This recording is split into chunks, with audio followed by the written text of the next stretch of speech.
Let's say I want to embed something from another website into my Wix website.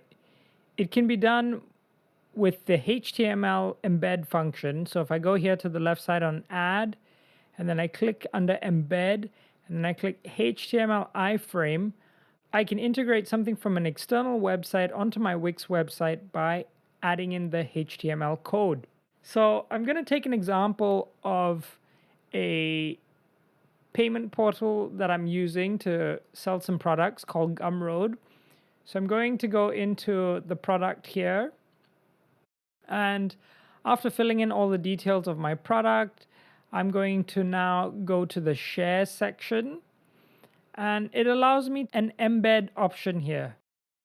Okay, so this is what the embed will look like on my website. So I'm going to copy the embed code. Okay, and then I'm going to go to my Wix website and I'm going to enter this code here. I'm going to click apply. And I'm going to just change the size of this.